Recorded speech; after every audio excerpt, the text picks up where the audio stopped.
Welcome back to Kempton. Final race of the evening is the classified over a mile and a half. Low grade stuff. I like these kinds of races. Sometimes you get horses who haven't quite had a good opportunity yet and one springs up. And that's the case for maybe a couple of these, but they've all got to beat one horse who roared into form last time, and that's number 3, Meisterzinger, who we can have a look at. I think he is just to my left here. Meisterzinger, who roared into form last time we saw him.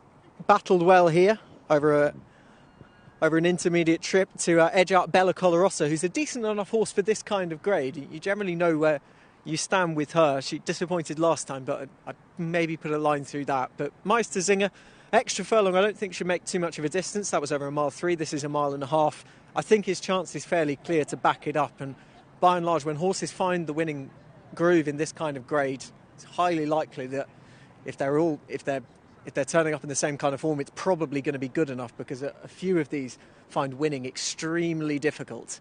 And we'll touch on some of them in just a second. Number 4 is one I particularly like to touch on, who's 2 behind number 3. That's Miss Sligo, Safi Osborne for Jamie Osborne. And she might be on a losing run of 12, but she's consistent in this grade and knows how to win as well, which are 2 qualities that usually get rewarded in this kind of sphere. It's a little surprising that it hasn't served her better in her last 12 starts. They've seen her go close plenty of times, but not quite add to her 5 wins. 3 of those which are gained in quick-fire succession last spring in the space of a month, and one of her other wins came a month prior to that here, over a mile in 3. She's also capable over this kind of trip. As we know, she's capable at the track and in this kind of grade. So I think at a price, I think I quite like Miss Sligo. She looks well enough, and I think she's interesting. Let's focus on number 10 behind. That's Letter of the Law. Charlie Bishop up for John O'Shea. 1 from 22 so far for him. He's been a huge drifter through the afternoon. He started around 11 or 12 to 1 and got about triple that price. He's now back in a little bit, but it's a fair negative for me. He's also drawn wide. I think he's going to need plenty of luck, to be honest. Number 12 in here as well. Number 12 has actually made it out to the track under Ross Orion for Alan King. This is Mr. Rumbalicious, who's 0 from 12 on the flat turn over hurdles, but last time at Lingfield suggested that he's up to winning something like this. Now, he was well supported into favouritism and was beaten 3 lengths. It was a slightly higher grade, and he could be more competitive in this grade. But on the flip side, you could argue he didn't really have many excuses, having led 2 out, not able to hold off Mr. Freedom and Ciao Adios. Of course, Mr. Freedom has gone on to take a hurdle, but I think a wide draw is going to ask a fair bit from him early, and look at him going to post as well. Not going particularly well. We're hearing number 9, unfortunately, Cascade is running loose. William Cox dislodged, and there she is. Off she goes. She's hopefully having the time of her life, but hopefully will be caught fairly quickly. We're just over 4 minutes from post time, but depending on where she currently is on the track, then you'd worry we might be in for a little bit of a delay. Either way, Angus, horses are making their way out. I quite like Miss Sligo each way. Who did you like? Well, pretty keen on Mr. Rumbalicious, but he'd gone down to post fairly free under Ross Orion. You thought OK, George, didn't you? But just under control. Yeah, it was a little bit free, but you can see why he wears a red hood, and I think he hasn't done too much. He'll be fine. Rossat was in control just about, and it's only a short distance to the stalls, the mile and a half start here at Kempton, so I would have thought it'd be fine. And he's my clear pick in this Angus. I thought that run at Lingfield was very encouraging. First run back on the flat for a good while, and I think on this level track, nice long straight will really suit him, and he'll be seen to much better effect. And they did learn plenty about him that first run back. He was well supported on that occasion, and I just think this set out of track will suit him much better. Down at the start, OK. Not sure about the status of the loose one. Savoy Brown probably still running loose. Or was that him in shot? Was it? Was that him in shot? All right, OK. That's him in shot, so that's all right. That's OK, and that's Mr. Rumbalicious who's got there OK. There we go then. It might be that either they're taking the tack off or they are just apportioning it or getting it set again. and a jockey on his way down to be reunited with Savoy Brown. Michael Atwater, the runner, blowing quite hard, you can see there, but there's the jockey. So all seems okay, just jogging him up for the vet. Have a look. It's hard to tell from here, George, isn't it? It's just very tricky as well when they won't jog straight and they're throwing their heads around, and he looks all right actually from here anyway. It's hard to tell. There's the rest of them heading down to post. I thought Meisterzinger might go all right, George. Managed to win last time. Up an extra furlong from a mile 3 to a mile 4. Showed a good attitude to win last time. Yeah, and I thought he had a really good trip, didn't he, Angus? And nice and smooth. He'd been they've been learning about him tactically. I think the mile 3 really worked out well for him at Kempton. Robert Havin rode on that occasion, and they came and had a go at him later on. He actually kicked clear, didn't he, when Robert went, give him a squeeze at the intersection and picked up well. I don't think the mile and a half is going to be any inconvenience myself. And again, he's officially rated 50. He slots into this classified stakes perfectly, and it looks a good fit for him. And Mr. Rumbalicious said both. This is an ideal setup for him, 0 to 50 classified. Yeah, let's have a look at the betting once again, as the rest of them have been urged to canter on and get down to the start. 11 to 8, Meisterzinger, so well backed here from 15 to 8. 9 to 4, Mr. Rumbalicious. Pledge of Peace, 17 to 2. That's been backed, George. Laura Mungan and Jack Mitchell from 10s. Miss Sligo, 10s. Drifting, it's 11 to 1, Miss Tiki. Savoy Brown, 12s. 14s, Moon Knight. Left of the Lord, 28s. And 40s. And bigger the rest. There's quite a few drifters here, but Meisterzinger very solid in the market to give Dan Muscat a treble on the card here this evening. Battled on really well last time. There was a bit of money for the Pledge of Peace, but this is a horse who is 0 from 21, Kyrie. He is, Angus, but he's interesting in regards to he's dropped a long way in the weights. I know he hasn't won, but he was rated a lot higher than this in the past. His marks eased down. I was watching him closely last time at Lingfield when he slotted into that 50 classified for the first time when he finished behind Capricorn Prince. And I'm pretty sure at some stage one of these will slot right. He's been second a couple of times with much higher marks in the past. And he's obviously given them, maybe he's been in good form since that run when disappointing at Lingfield last time. Yeah, I think that's fair. He might run okay. It's not a strong race. It's a Class 6 classified, but particularly strong. And they're about to start loading them. Looks like Savoy Brown is going to take part by the looks of things. We've not had an announcement. To the contrary, yeah, he's running. He's running all right. Party Planner's causing a problem or two. The grey, they're trying to get Party Planner in first, and then. He doesn't want to go anywhere at the moment, Party Planet. I think it's interesting, this is going to be run at a good gallop. There's strong sort of pace, 4 or 5 sort of potential front runners in the race that can go forward and make it. And I know Anthony's quite keen on Miss Sligo, and I would have thought Safi will factor that into her tactics from stall 3 and jump to go forward, and if they're going too quick, I think it will suit her to be ridden just with something to follow. Yeah, that's fair enough. OK, let's go to Anthony. Final few thoughts from him. I think they've just about got Party Planner in. Well, they're still working on Party Planner, but hopefully, Duncan, it won't be too long. Hopefully not, Angus. Yep, the last, and yep, they're just struggling a little bit. Not a little bit, not proving the most amenable as it stands. You can see Danny Muscat there just getting into his stall. We're ready for Meisterzinger also to be loaded in without the jockey at the moment. He's just crouching there up in the stalls and waiting for his turn. The market was quite interesting in this race when they opened this morning, when they opened last night and into the morning and then into the afternoon, because the second string of Mark Usher's Moon Knight massively contracted in price. You could have had 20 to 1 in the morning. He was back to much shorter, at a single figure price at least, and now he's back out a fair while to roughly about 16 to 1 Moon Knight. It's not easy to make the case for him, and A strange enough move. There's a few in here who have shown enough to suggest they could win a race. The likes of a Pledge of Peace, who is yet to, but on the back form the Pledge of Peace had shown last winter, you could make the case.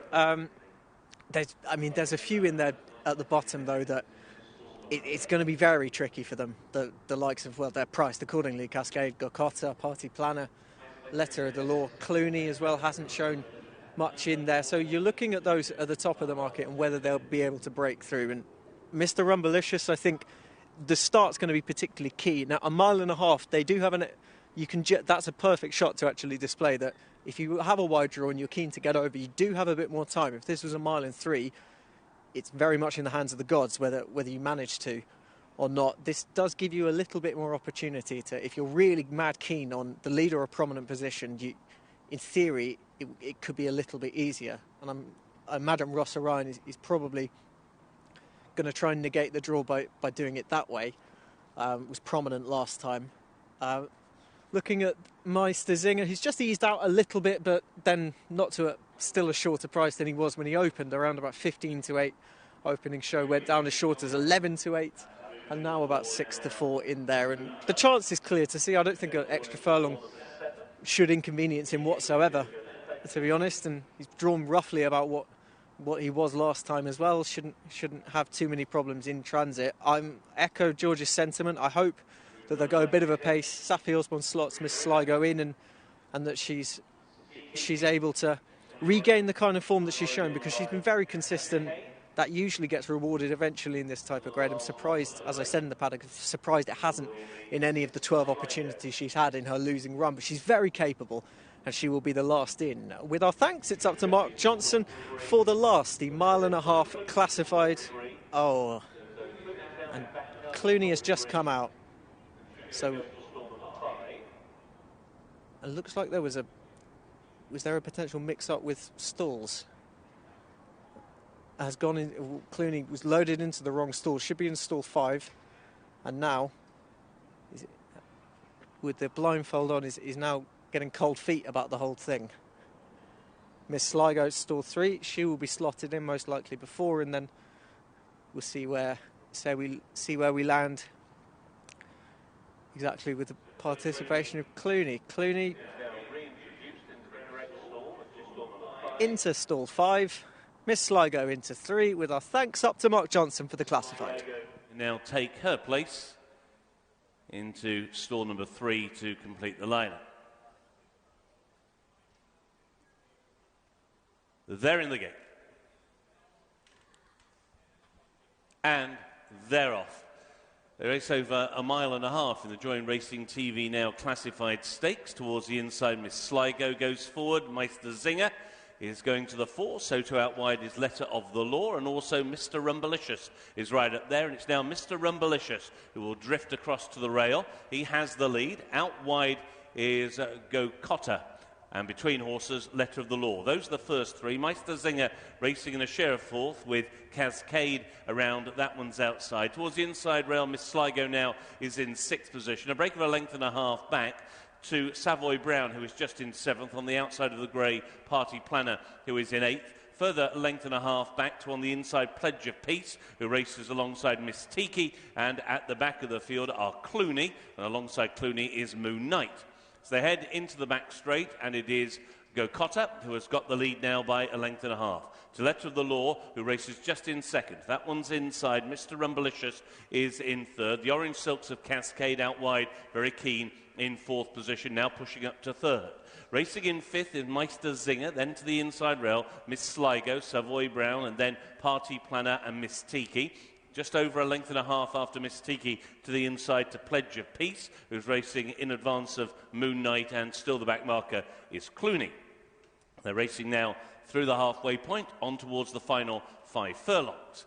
And against the rail, Gokota still has the lead. In 2nd is Letter of the Law, Cascade, out very, very wide on the course. And now they begin to make that turn on towards the final half mile.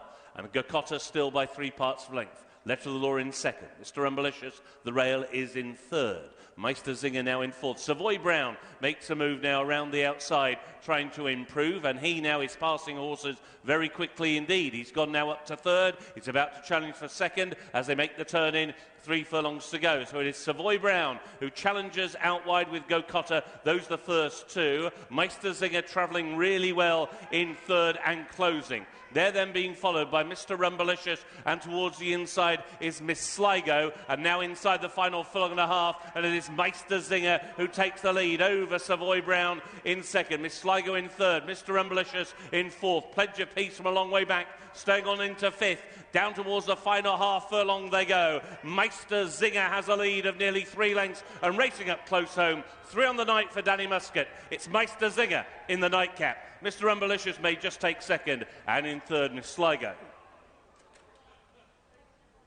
Yeah, well done, Danny Muscat, with his treble. It's one of a number of well-backed horses tonight, the head of the market, that have obliged.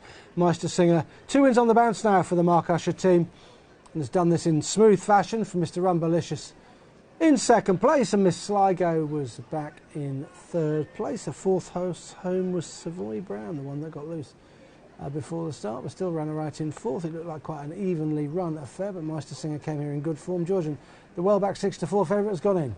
Yeah, he travelled beautifully, didn't he, on Daniel Muscat, and you could pick him out as a winner at the top of the home straight. You can just see him in that slipstream roll, 2 rows back, the orange cap there. It was a very messy start, Angus. There was a lot of chopping and changing, and the pace slacking down the back straight, and you can see Wilcox having a torrid time on Cascade, unable to ride his filly, and in the first time her looked very awkward, and she obviously got loose beforehand, so hopefully she's okay. Yeah, let's hope so. Blew the turn, didn't she? And was eased off, I think. I hope she was eased off. Ball didn't look particularly well there. She's out wide, look. She's not handling the bend particularly well, and she's weakening as well. So let's hope she's okay. Meisterzinger, though, loomed up going well. Quite a big, strong son of master craftsman, and travelled well up into this. This is a weak race, but nonetheless, he's won it pretty well. Yeah, it was ideal for Daniel Muscat. When William Carlson progressed his position and go around the top bend on Savoy Brown, Daniel was able to sort of follow him round, and it just gave him a marker to lead him into just past the intersection, and all under hands and heel stuff as he's clicking through the gears. I think he's a horse who's better than the 0 to 50 classified, and it'll be the last time he can run in these grade of race for a good while, I'd say.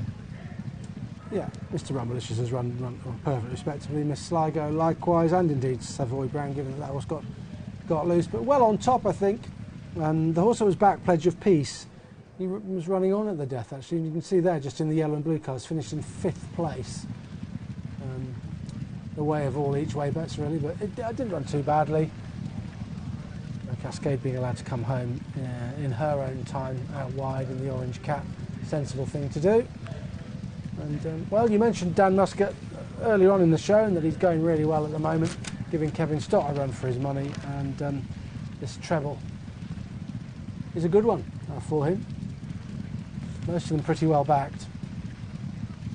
Lightship was impressive and well backed, Compliant likewise, and this one going off the 6-4 favourite. And beat Mr. Rumbalicious 9-4, 8-1 Miss Sligo, time 2:36.98. So Meisterzinger closes the card with back-to-back wins.